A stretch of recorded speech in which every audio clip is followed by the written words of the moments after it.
Face to face में आपका स्वागत है। हमारे साथ हैं साबिर अली जी, आम आदमी पार्टी के नेता। उनसे जानेंगे कुछ सवालों का जवाब। साबिर साहब, आपका स्वागत है। नमस्कार। भारत में 400 किलोमीटर दूर तालिबान, क्या भारत परेशान? भारत परेशान हर उस गतिविधि से होता है जो किसी दूसरे देश में होती है। उसका कारण सबसे बड़ा यह है कि प्रॉब्लम वहाँ है, वहाँ के नागरिकों को है, दूसरे जो आसपास में देश हैं उनको है। लेकिन ये मीडिया को भटका करके देश की जनता को भटकाना चाहते हैं कि जो यहाँ के अहम मुद्दे हैं वो जनता के दिमाग में ही ना आए। वरना तालिबान की क्या औकात है कि हमसे लड़ सके, हमारे भारत से। हमारा भारत आज इतना शक्तिशाली है, भारत चाहे तो उसको 2 दिन के अंदर अंदर सरेंडर करने पे मजबूर कर देगा हर तरह से। लेकिन ये मुद्दा जानबूझ के बनाते हैं, क्योंकि अब जैसे इन्होंने सब कुछ बेच दिया। जो अभी लेटेस्ट न्यूज़ है, स्मृति ईरानी जी कहती हैं सब कुछ बेचने के ऊपर कि 6 लाख करोड़ खाते में आ गए, लोगों को बुरा लग रहा है। भाई अगर आप सब कुछ बेचने के बाद खाते में ले भी आओगे, खाते में तो आज तक पता नहीं कितना आया। 3 लाख करोड़ वो भी आया था जो ब्लैक मनी थी, जिसको आपने 15 दिन में लाने का प्रॉमिस किया था, वो कहाँ गया? राम मंदिर पे चंदा जुटाया गया, उसकी तो कोई कोई लिमिट ही नहीं है, कितने लाख करोड़ आया। उसमें साफ साफ बोल दिया गया जी इसका कोई हिसाब नहीं है। कोरोना के नाम पे चंदा आया, वो अनलिमिट आया, उसमें प्रधानमंत्री जी ने बोल दिया इसका मैं किसी को हिसाब नहीं दूंगा। तो आने वाले कल में ये भी बोल देंगे जो हमने देश को बेच दिया इसका हमसे कोई हिसाब नहीं मांगेगा, तो देश पे बचेगा क्या?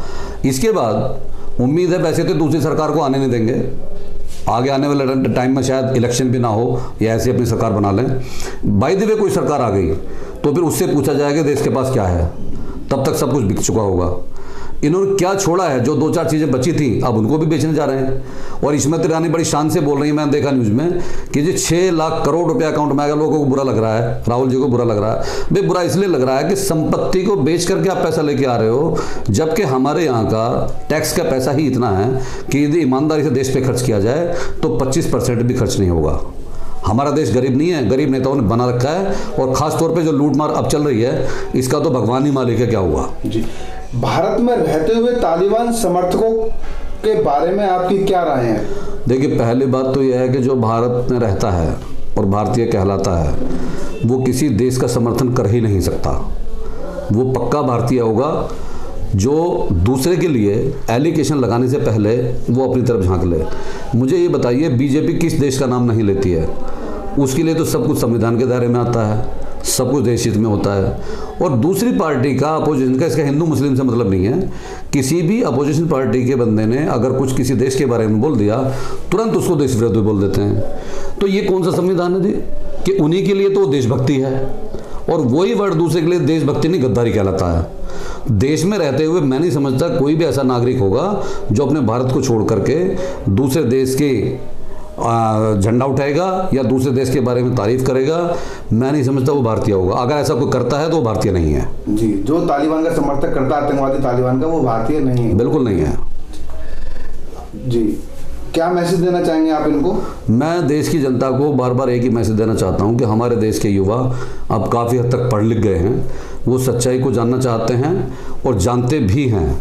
तो मैं सिर्फ एक ही निवेदन करूंगा उनसे कि सच्चाई की तरफ जाएं, ना मीडिया पे भरोसा करें, ना किसी भी नेता पे भरोसा करें। वो ये देखें कि सच क्या है और गलत क्या है।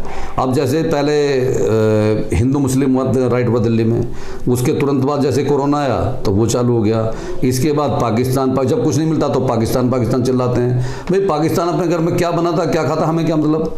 तो मेरे इस देश के युवाओं से सिर्फ एक ही विनती हाथ जोड़ करके कि दूसरे देश के बारे में सोचना छोड़ दीजिए, अपने भारत के बारे में छोड़िए, सीखिए, जानिए और लोगों को समझाइए कि हम अपने देश को कैसे बचा सकते हैं। हमारा देश बहुत बड़े खतरे में है। हमें खतरा किसी विदेशी ताकत से नहीं है, किसी दूसरे देश से नहीं है। हमें खतरा हमारे ही लोगों से जो हिंदुस्तान में बैठे हुए हैं उनसे है, जो देश विरोधी हैं। असली देश विरोधी वो हैं जो देश को पीछे ले जा रहे हैं, वो चाहे किसी भी पार्टी से हों। इसमें किसी पार्टी का नाम नहीं है। तो मैं युवाओं से यही निवेदन करूँगा कि जो सीखते हैं, पढ़ते हैं, वो उन अनपढ़ लोगों को समझाएं जिनको बात देर से समझ में आती है। अनपढ़ कहना भी गलत होगा, लेकिन हमारे सीधे साधे नागरिक हैं जो बेचारे पढ़े लिखे नहीं है, किसी कमजोरी में नहीं पढ़ पाए। मैं भी अनपढ़ हूँ, मैं इसलिए ऐसा बोल जाता हूँ। तो उनको समझाएं बैठ करके और उनको ब्रीफ करें प्यार से कि सच्चाई ये नहीं ये है, और आने वाले टाइम में उस सरकार को चुनें जो देश हित में काम करे। धन्यवाद। नमस्कार, अस्सलाम वालेकुम, जय हिंद।